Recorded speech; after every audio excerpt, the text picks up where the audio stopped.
Welcome to this edition of Diligence Inside America's Boardrooms. I'm TK Kerstetter, and I'll be your host for today's show. Today, we're going to be talking about our corporate boards poised for a major diversity change in the boardroom. And joining me is Susan Angele, who is the Senior Advisor with KPMG's Board Leadership Center. Welcome back, Susan. Thank you. It's good to be with you. You guys have done this survey. It's called Poised for Change, and it's a Boardroom Diversity Survey.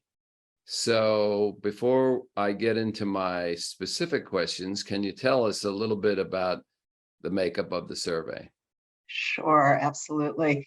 So, as we do in the Board Leadership Center, we've had ongoing discussions on loads and loads of boardroom issues, the importance of board diversity, and the progress toward board diversity being one of the key issues that we've been focused on.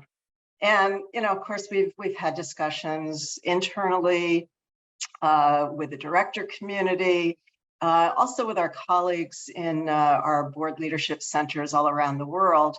And given where we are today, we thought it would be a good time to just check in and talk to directors globally in a more formal survey, whereas, in the past we've been doing it so informally, and see how they're perceiving opportunities, challenges associated with increasing diversity. So what we did was we developed a survey with questions and surveyed 700 sitting corporate directors in 11 countries around the world. And the report that we're going to be talking about here represents the views of the US directors, and that was 1,100 directors who were included from the US. We asked questions that got to diversity of experience as well as demographic diversity in boardrooms.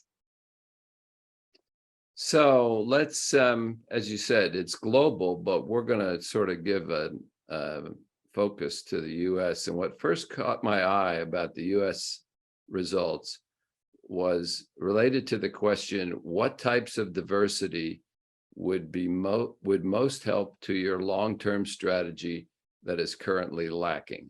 Okay. And it was interesting to me that, they had multiple choices of different things that you guys had given them as options.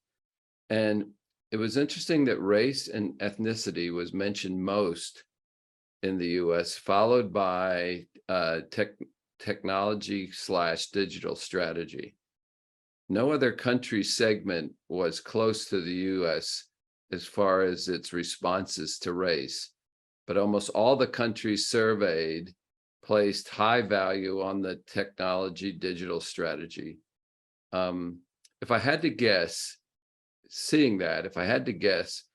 I would think that maybe the higher number was related to the investor emphasis on building more racially diverse boards, and that may have elevated the number. But what are your thoughts on the responses that you saw in the US?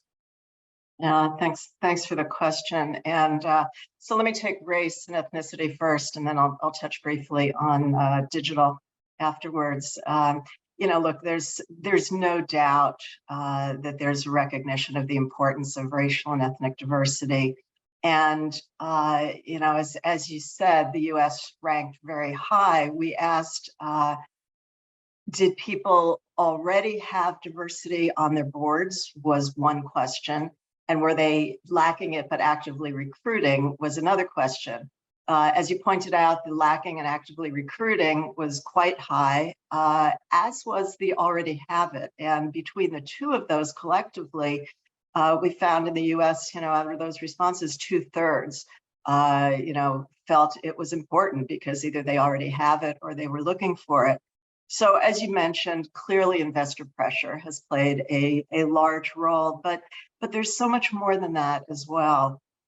And first, I think it really begins with a recognition of how populations that make up stakeholders broadly are changing within the US. So if you look at workforces, look at consumer bases, all up and down the supply chain, these are very diverse sets of populations. And boards really need to have that sensitivity and understand how companies are positioned to, add value in the eyes of diverse stakeholders. And so that's just one issue that, the world is changing. Diversity is an important lens into the boardroom. And that's, starting as a recognition. We're also seeing a lot of pressure in areas in addition to investor pressure. And we're seeing it come in particular from employees. Employees are looking at the makeup in the boardroom in ways that they really haven't before. And if they see an all-white boardroom, they're calling out the company on it. And so that's causing a rethink among board members as well. And, we're also seeing suppliers, customers, all really are focusing on the makeup of the boardroom. And of course, we can't have a discussion about this without using the George Floyd murder as a real pivot point. It was obviously a reckoning in the US society in general, and that transferred into the boardroom as well. We saw significant interest in adding Black directors in particular in the aftermath of George Floyd. So I think it's a coalescing of all of these factors. And if you say, well, why is the US so different from the rest of the world? Interestingly, the two countries where they weren't quite at the level of the US, but they were, somewhat higher, were UK and Canada, where similar issues arise. And the areas where we didn't see it come up were mostly Latin America and Asia, where considerations of what race and diversity mean are actually very different than they are in our populations. So that's race and ethnicity. With respect to technology and digital, yes, it's something that it's becoming clearer and clearer that every single board needs to have a technology lens on strategy. And people who don't come from tech companies or come from some sort of a tech experience are not always equipped to have that lens. So all around the world, we are seeing, for those boards that don't already have tech expertise on the board, a real interest in recruiting for it. So, Susan, another question that was asked that spoke to me was, what criteria was most important when recruiting directors? And far and away, the highest answer responses from the US were C-suite experience, followed a bit back by industry experience.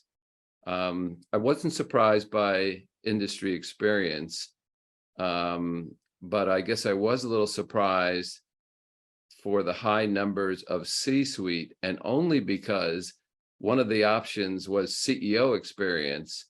So I would have guessed that would have rated higher than C-suite. But like me, do you see that sort of as like a good sign? I see it as a fantastic sign. I absolutely do.